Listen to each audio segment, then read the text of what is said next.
Hey friendo, Steve here. Welcome back to MFTV. Before we get started, I want to remind you guys that you can head over to mfshophere.com if you want to help support the channel. Buy some comic books that I used to publish back in the day. I got a whole garage full of these things and I'm selling them for pretty good prices over there at mfshophere.com. So if you want a little piece of Steve here, metaphorically speaking, head over there and buy some of my comic books. I'm actually working on another one right now that I hope to have up at MF Shop here within the next couple of months or so.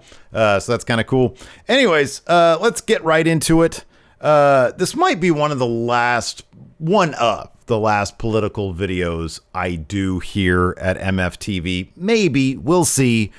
It kind of feels like politics prior to Trump is sort of getting back to what it was before, getting back to a little bit of normalcy where it's a bunch of old guys deciding how this country's going to be run. And there's a lot of like nuts and bolts going on that aren't very excited, and nobody's tweeting crazy batshit stuff on a day-to-day basis. The main reason I started doing the short run of political videos I did is because I found the election to be a pretty interesting moment in our history. And boy, was I right about that. And so I figured, hey, this would be an interesting moment to take a snapshot of. I did the election primer. I did a couple videos after that just to keep people up to date. There were so many moving pieces that I thought, hey, it'd be kind of cool to sort of break it down in one spot. This is what's happening. This is what's going on. And then just like a lot of shit just happened, like a ton, all in a really small span of time. And so I just sort of took a pause. I took a break and I was like, let me just see how all this is going to play out, because there was some crazy shit that went down here in this country.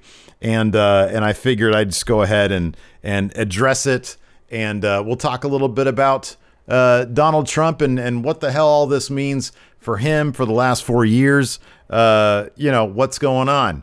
So let's just pick up from where we last were when his attorney general, William Barr, stepped down and said, there's no, he had stepped down and said there was no evidence of widespread election fraud enough that would overturn the results of the election. Now, since that time, it was actually just reported in the New York Times a couple days ago that that might have William Barr resigning as Attorney General might have had something to do with the fact that after that happened, Donald Trump basically was trying to get his Department of Justice to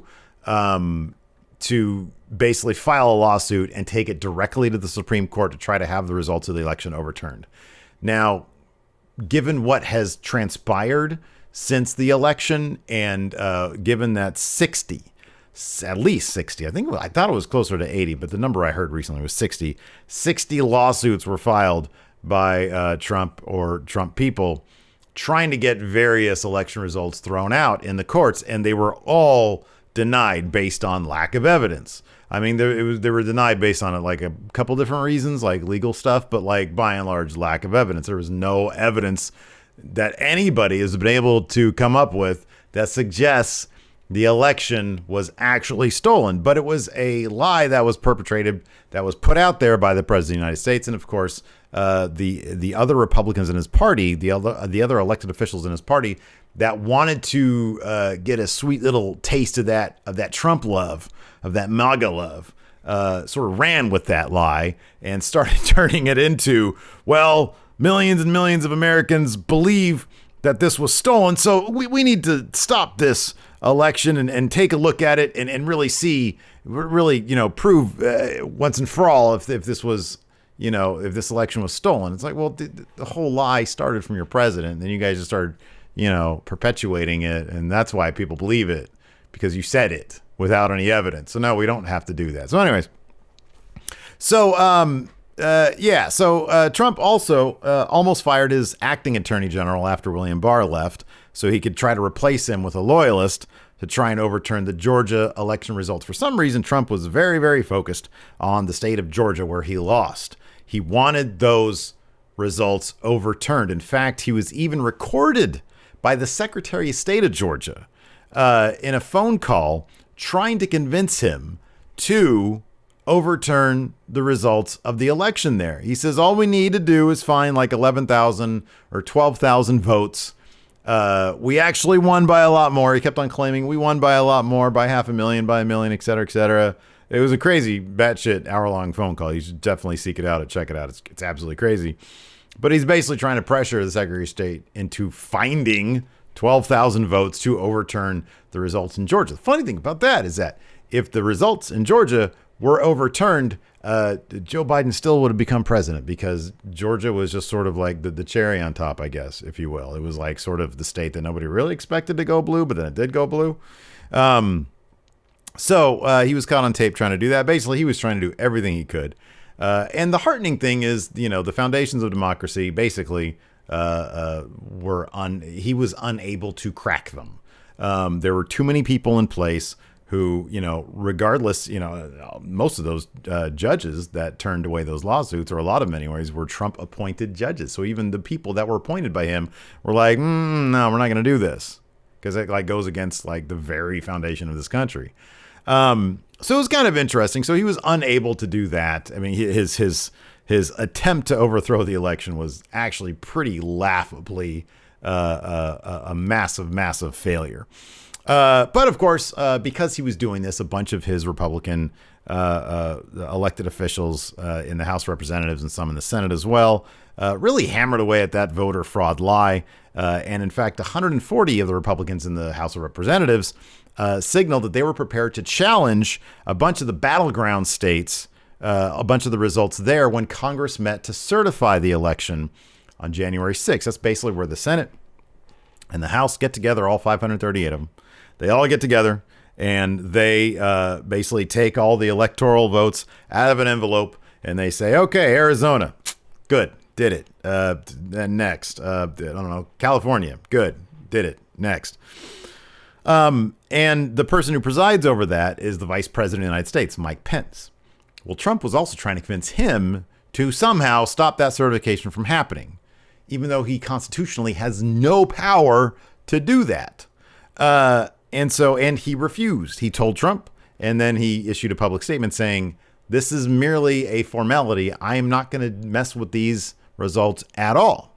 However, during the certification process, it is allowable for anybody to stand up. It's kind of like at a wedding when they say, if anybody has anything to say, speak now, forever hold your peace. It's kind of like the same way in the Congress. Any House of Representative member, any congressman, any senator can stand up and say, hey, I object to these. I think that we need to find out more information. And so 140 Republicans signaled that they were going to stand up and say, I object. And then in order for that objection to be heard, they need a senator from the other chamber to co-sign on that. And then that stops the proceedings so they can debate for 2 hours. So they're planning on doing this for a number of states to basically hold up the proceedings for like half a day or a day or so. None of that was going to overturn the results of the elections, because most of the Republican senators and all of the Democratic senators and the vast majority of Democratic House of Representatives, all of the Democratic House of Representatives, and I think a bunch of the Republicans as well, were saying, no, we're not gonna vote to overturn the results of the election. That would be not democratic. So right before they gathered to certify the votes, Donald Trump held a rally near the Capitol building. And at that rally, he got up there and he said, you have to fight. You have to fight. You have to fight. Mike Pence is a coward. And he was using all this incendiary language. And then the people there at the Capitol, they did go to the Capitol and they fought there. They actually stormed the Capitol and staged what's known as an insurrection. And they went inside. They stole a bunch of shit. The senators and Congress people that were there, I think they were in the middle of certifying Arizona, and the first objection had been heard by like Ted Cruz and whatever congressman he had with him. And while that was happening, they all had to be rushed out of the chambers because there was an angry mob of Trump supporters storming the Capitol, some of whom were armed, some of whom had zip ties. And it was the most surreal day. It was January 6th, the most surreal day to be watching the news. It was absolutely batshit crazy. And in fact, there's still a lot of information coming out about it, just how organized it was, various social media platforms being used to organize it, Trump super PACs possibly funding some of this stuff, Congress people, Republican Congress people giving tours the day beforehand to some of these people so that they would know where this shit was going, like where the offices were. It's a lot is still coming out about how absolutely nuts this was. And, you know, you like to think that maybe this wouldn't be the case, but they were very, very, very, very close to actually finding these politicians, these elected representatives, and who knows what would have happened had they done. There was one crowd chanting, "Hang Mike Pence," and you'd like to think that maybe that, you know, they wouldn't have done anything, but it really does seem like Congress people, senators could have been killed. There was one police officer who was bludgeoned to death by this mob. There were 4 other people that were killed during this insurrection. There was one lady who was shot by a Capitol police officer. There's video of that. It's pretty disturbing. There's one person who died of one of the protesters, terrorists, rioters, whatever you want to call them, insurrectionists, who died after accidentally. And I read this. I don't know if this was ever actually like super confirmed, but he died of a heart attack after allegedly he tased himself with his own taser in his own balls, which is would be hilarious if it wasn't for how fucked up this whole thing was, right? Another lady was trampled to death, and another person had a stroke. So it was all really, really a messed up scene. I mean, everybody has seen the video of the stuff. There's still more and more coming out. And then, of course, all these, rioters and terrorists and whatnot were, posting pictures of themselves on their own social media platforms.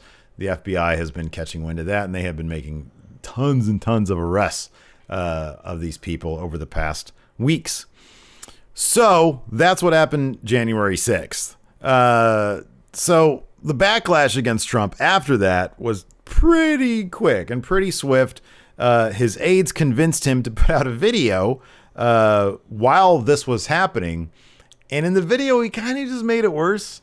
Like, he basically sort of mumbled some words about keep it peaceful, but then he basically concluded by saying, "Hey, everybody, everybody there, remember, I love you and you're very special." And at that point, Facebook and Twitter and everybody else was like, "Yeah, fuck that. You're gone." They banned him from their platforms. I don't know if that's a permanent thing. I think Facebook is like having some sort of like meeting to discuss whether or not to give him his Facebook channel or page back. I don't know about Twitter. I think he's been banned permanently. I don't really know. It's been a bizarre couple, weeks without him on social media. He just went silent because he couldn't get anything out.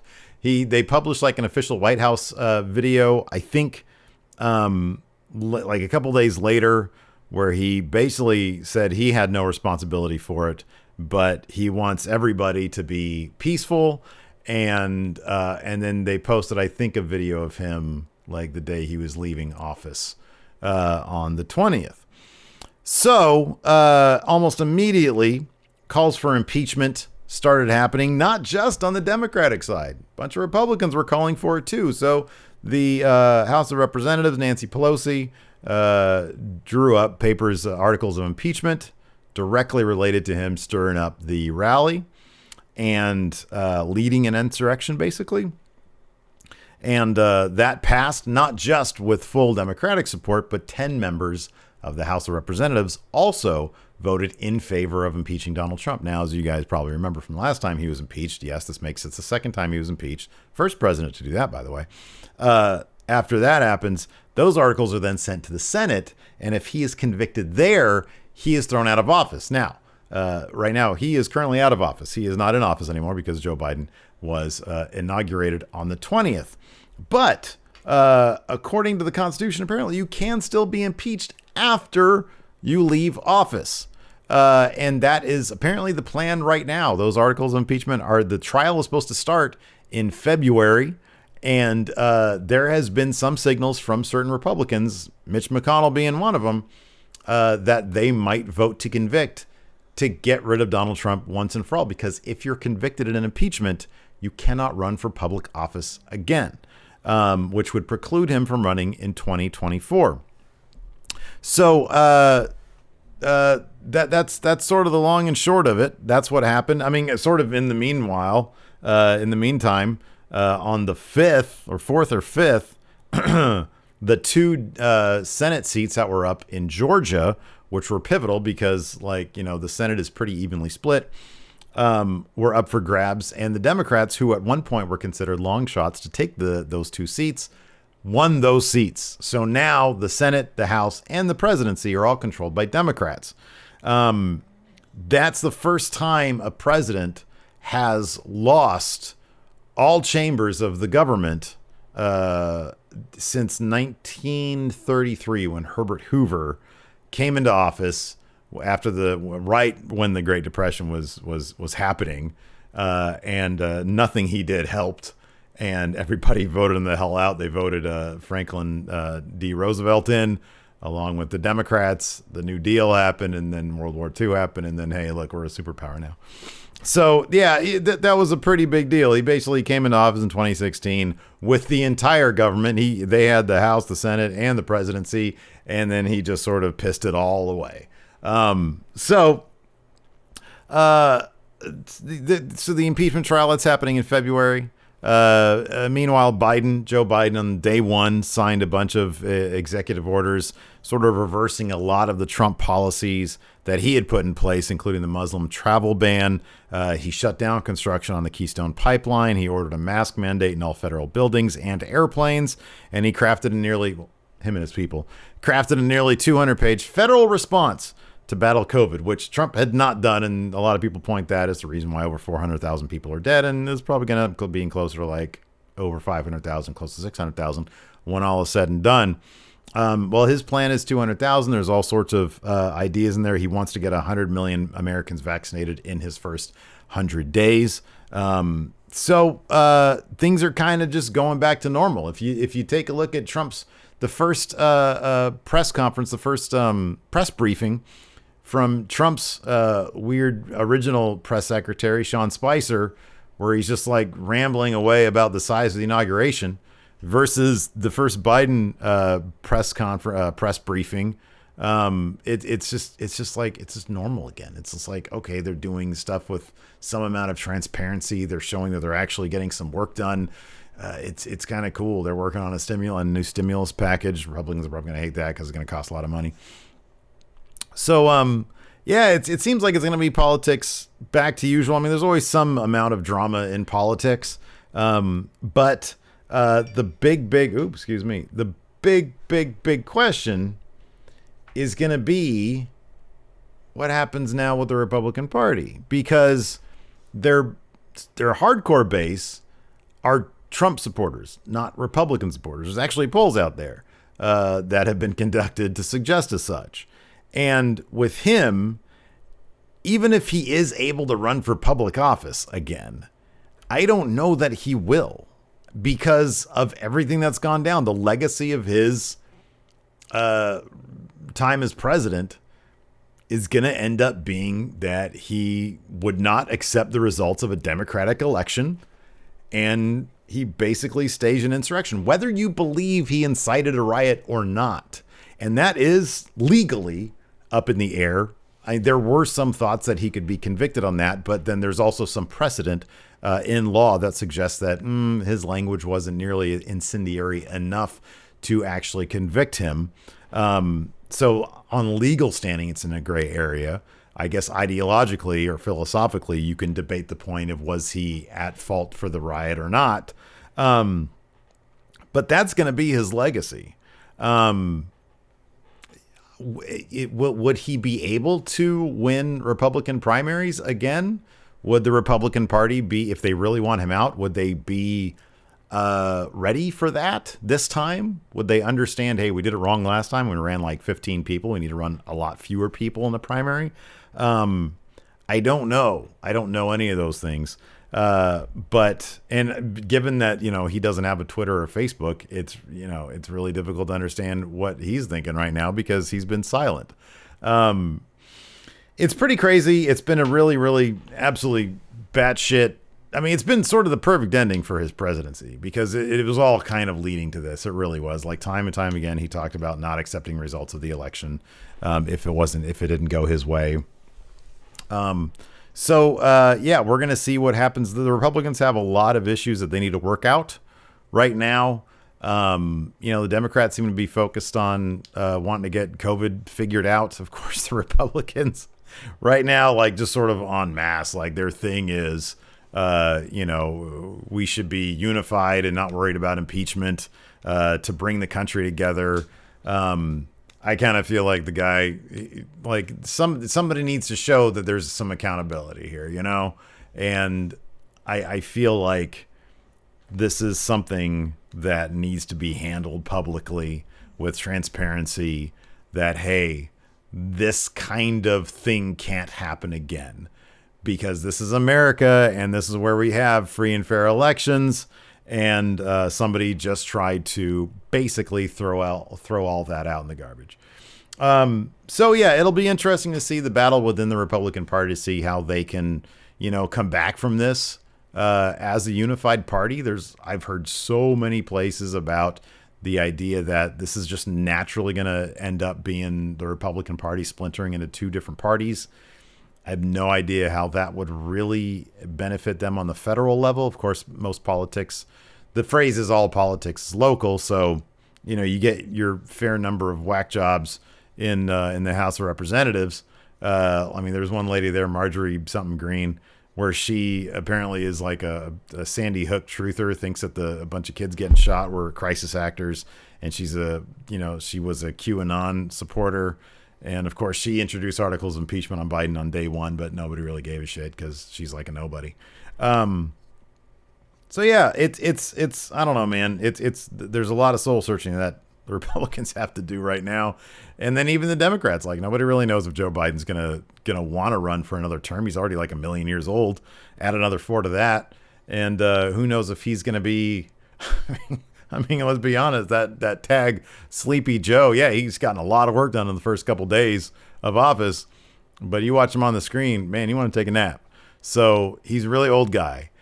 He might just be coming in here to do some damage control, which is a great legacy to have. Say, hey, I'm a one-term damage control guy, and then I'll leave it up to you guys to figure out the rest. But we'll see. I don't know. He prides himself on, on his health and his fitness. So maybe he'll be president till he's 86. Fuck, that's old. Anyways, that's what's been going on here. I'm gonna get back to making videos about fast food and comic books and cool shit that I really like. Maybe from time to time I'll dip back. Maybe when the impeachment stuff happens, I'll dip back into the politics stuff. But yeah, man, I want to talk about cool stuff like movies and comics and I don't know, other weird science shit.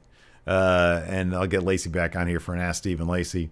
So anyways, that's it for MFTV. We'll be back with something new. I've been wanting to review. I saw the Enforcer did a video where he reviewed the new Del Taco Honey Mango Taco. I want to check that out. I want to take a bite of that. So I might do that. Anyways, thanks for watching, everybody. Until next time, we'll talk to you later. Go to mfshophere.com. Get my comics. They're right here. Bye, everybody.